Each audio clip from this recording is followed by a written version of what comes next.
Hi friends, welcome to competitive exam explus. അപ്പോൾ master ക്ലാസ്സിന്റെ മറ്റൊരു വീഡിയോയിലേക്ക് എല്ലാവർക്കും സ്വാഗതം.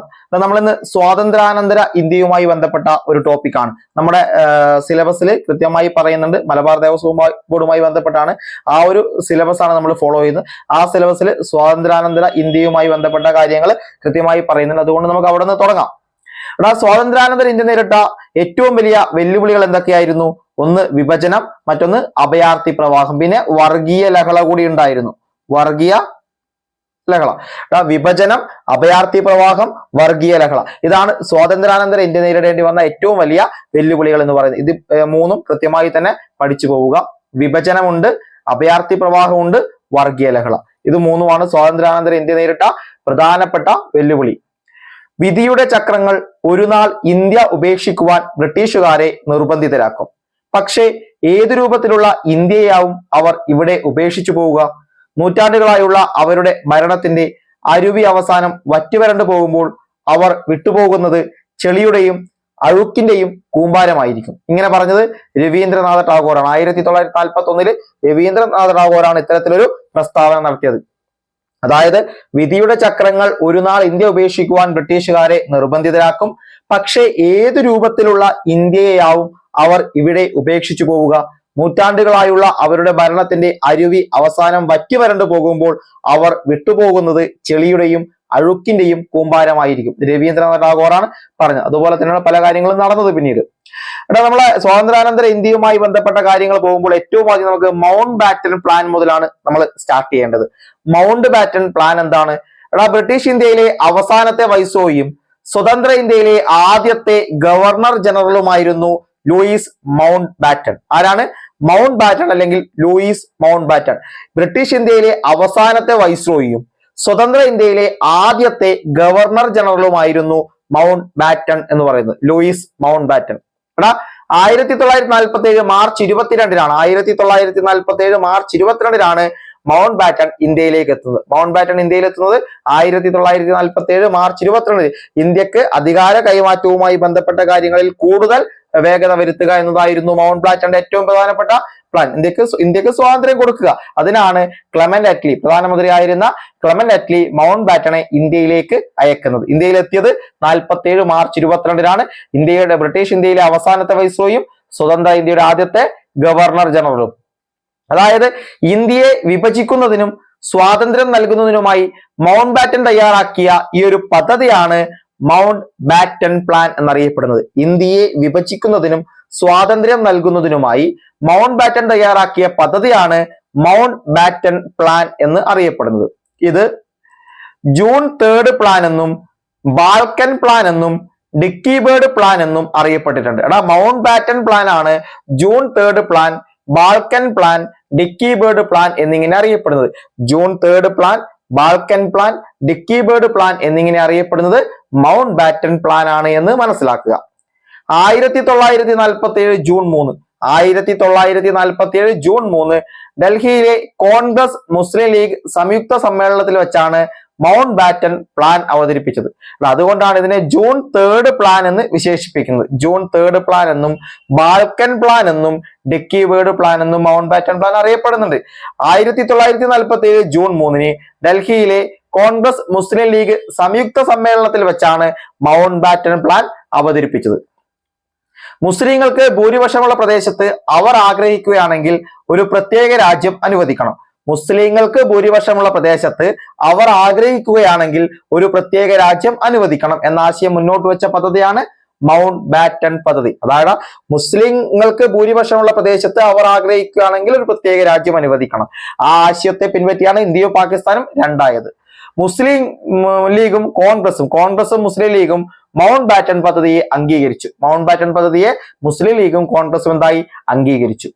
അധികാര കൈമാറ്റത്തിനായി 1947 ഓഗസ്റ്റ് 15 എന്ന തീയതി നിശ്ചയിച്ച പദ്ധതിയാണ് മൗണ്ട് ബാറ്റൺ പദ്ധതി. അധികാര കൈമാറ്റത്തിനു വേണ്ടി 1947 ഓഗസ്റ്റ് 14 അർദ്ധരാത്രിയോടെയാണ് നമുക്ക് നൽകിയെങ്കിൽ ഓഗസ്റ്റ് 15 എന്ന തീയതി നിശ്ചയിച്ചത് മൗണ്ട് ബാറ്റൺ ആണ്. 1947 ഓഗസ്റ്റ് 15 പക്ഷെ 14 പാകിസ്ഥാനും 14 അർദ്ധരാത്രി ഇന്ത്യയും സ്വതന്ത്രമായി എന്ന് മനസ്സിലാക്കുക.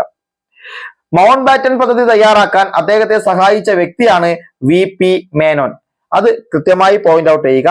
നാട്ടുരാജ്യ സംയോജനത്തിൽ മാത്രമല്ല മൗണ്ട് ബാറ്റൺ പദ്ധതി തയ്യാറാക്കാനും അദ്ദേഹത്തെ സഹായിച്ച ഒരു വ്യക്തിയാണ് VP മേനോൻ, വാപ്പാല പങ്കുണ്ണി മേനോൻ. VP മേനോൻ, വാപ്പാല പങ്കുണ്ണി മേനോൻ ആണ് മൗണ്ട് ബാറ്റൺ പദ്ധതി തയ്യാറാക്കാനും നാട്ടുരാജ്യ സംയോജനത്തിനും.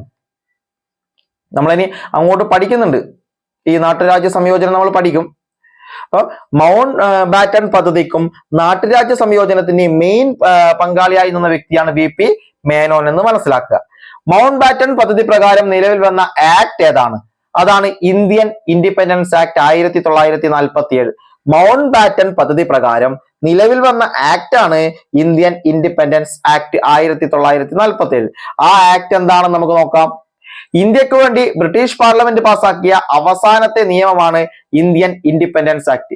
ഇന്ത്യക്ക് വേണ്ടി ബ്രിട്ടീഷ് പാർലമെന്റ് പാസാക്കിയ അവസാനത്തെ നിയമം ഇന്ത്യൻ ഇൻഡിപെൻഡൻസ് ആക്ട് 1947 എന്നറിയപ്പെടുന്നു. അപ്പൊ 1947 ഇന്ത്യൻ ഇൻഡിപെൻഡൻസ് ആക്ട് എന്താണ്? ഇന്ത്യക്ക് വേണ്ടി ബ്രിട്ടീഷ് പാർലമെന്റ് പാസാക്കിയ അവസാനത്തെ നിയമമാണ്. ഇവിടെ ആറ്റ്ലിയുടെ പ്രഖ്യാപനം എന്ന് പറഞ്ഞിട്ടൊന്നുണ്ട്. ആറ്റ്ലിയുടെ പ്രഖ്യാപനം ഇന്ത്യൻ പ്രശ്നങ്ങൾക്ക് പരിഹാരം കാണുക എന്ന ലക്ഷ്യത്തോടു കൂടി ബ്രിട്ടീഷ് പ്രധാനമന്ത്രി ക്ലെമന്റ് ആറ്റ്ലി 1947 ഫെബ്രുവരി 20 നടത്തിയ പ്രഖ്യാപനമാണ് ആറ്റ്ലിയുടെ പ്രഖ്യാപനം എന്നറിയപ്പെടുന്നത്. ഇന്ത്യയുടെ പ്രശ്നങ്ങൾക്ക് പരിഹാരം കാണുക എന്ന ലക്ഷ്യത്തോടു കൂടി ബ്രിട്ടനിലെ അല്ലെങ്കിൽ ബ്രിട്ടീഷിന്റെ പ്രധാനമന്ത്രിയായിരുന്ന ക്ലെമന്റ് ആറ്റ്ലി 1947 ഫെബ്രുവരി 20 നടത്തിയ പ്രഖ്യാപനമാണ് ആറ്റ്ലിയുടെ പ്രഖ്യാപനം എന്ന് അറിയപ്പെടുന്നത്. ആറ്റ്ലിയുടെ പ്രഖ്യാപനം എന്ന് അറിയപ്പെടുന്നത്. ഈ ആറ്റ്ലിയുടെ പ്രഖ്യാപനത്തെ ധീരമായ ഒരു കാൽവയ്പ് എന്ന് വിശേഷിപ്പിച്ചത് ജവഹർലാൽ നെഹ്റുവാണ്. ക്ലെമന്റ് ആറ്റ്ലിയുടെ ഈ ഒരു പ്രഖ്യാപനത്തെ ധീരമായ കാൽവയ്പ് എന്ന് വിശേഷിപ്പിച്ചത് ആരാണ്? ജവഹർലാൽ നെഹ്റുവാണ്. ആരാണ്?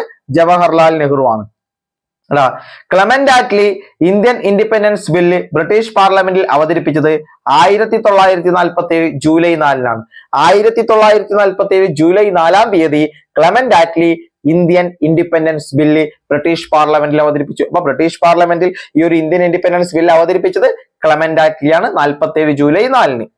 Indian independence bill British parliament പാസ്സാക്കുന്നത് ജൂലൈ 5 1947 ജൂലൈ 5 ബ്രിട്ടീഷ് പാർലമെന്റ് എന്ത് ചെയ്തു? ഈ ഒരു ഇന്ത്യൻ ഇൻഡിപെൻഡൻസ് ബില്ല് പാസ്സാക്കി. തുടർന്ന് 1947 ജൂലൈ 18 ഇന്ത്യൻ ഇൻഡിപെൻഡൻസ് ബില്ലിന് ബ്രിട്ടീഷ് രാജാവിന്റെ അംഗീകാരം ലഭിച്ചു. 47 ജൂലൈ 18 ഇന്ത്യയുടെ ഇൻഡിപെൻഡൻസ് ബില്ലിന് എന്ത് ചെയ്തു? ബ്രിട്ടീഷ് രാജാവിന്റെ അംഗീകാരം ലഭിച്ചു ജൂലൈ 18. ഈ ഇന്ത്യൻ ഇൻഡിപെൻഡൻസ് ബില്ലിൽ ഒപ്പുവെച്ച ബ്രിട്ടീഷ് രാജാവ് ജോർജ് ആറാമനാണ്. ആരാണ്? ജോർജ് ആറാമൻ. ഇന്ത്യൻ ഇൻഡിപെൻഡൻസ് ബില്ലിൽ ഒപ്പുവെച്ച ബ്രിട്ടീഷ് രാജാവ് ജോർജ് ആറാമൻ. തുടർന്ന് ഇന്ത്യൻ ഇൻഡിപെൻഡൻസ് ആക്ട് 1947 ഓഗസ്റ്റ് 15 നിലവിൽ വന്നു.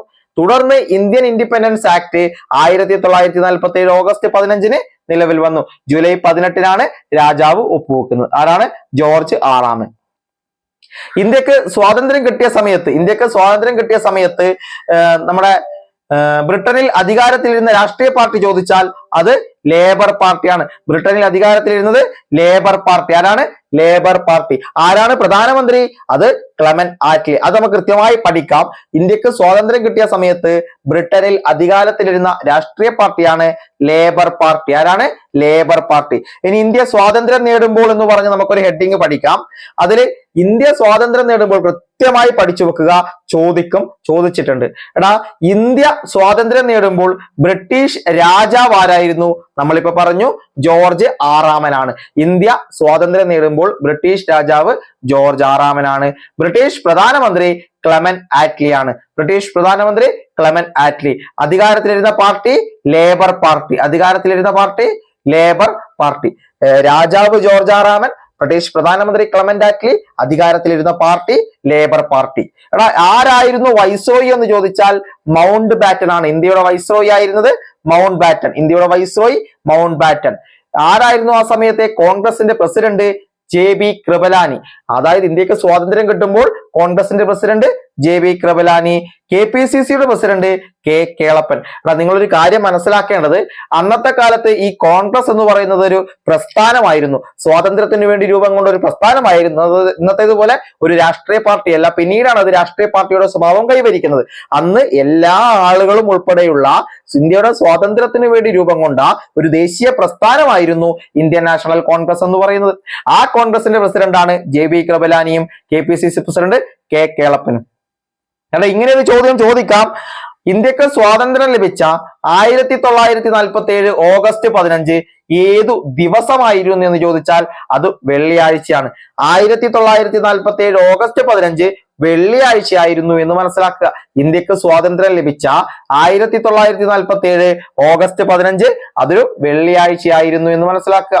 ഇനി അതുപോലെ തന്നെ 1950 ജനുവരി 26 ദിവസമായിരുന്നു, അത് വ്യാഴാഴ്ചയാണ്. അതായത് ഇന്ത്യ സ്വാതന്ത്ര്യമായ 1947 ഓഗസ്റ്റ് 15 തീയതി വെള്ളിയാഴ്ചയും ഇന്ത്യ റിപ്പബ്ലിക്കായ 1950 ജനുവരി 26 വ്യാഴാഴ്ചയുമായിരുന്നു. ഈ രണ്ട് തീയതികളും കൃത്യമായി തന്നെ എന്ത് ചെയ്യുക, പഠിച്ച് മുന്നോട്ട് പോവുക.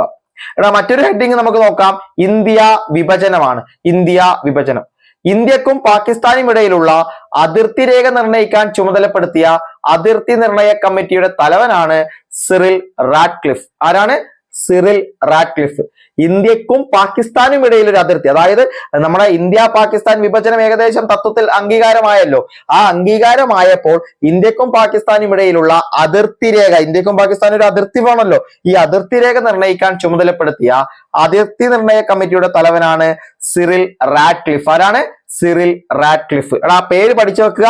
ഇന്ത്യ പാകിസ്ഥാൻ അതിർത്തി അറിയപ്പെടുന്നത് റാഡ്ക്ലിഫ് ലൈൻ എന്നാണ്. എന്താണ് റാഡ്ക്ലിഫ് ലൈൻ? ഇതാ ഇന്ത്യയും പാകിസ്ഥാനും തമ്മിലുള്ള അതിർത്തി നിർണയ രേഖയ്ക്ക് പറയുന്നത് റാഡ്ക്ലിഫ് ലൈൻ എന്നാണ്. എന്താണ്?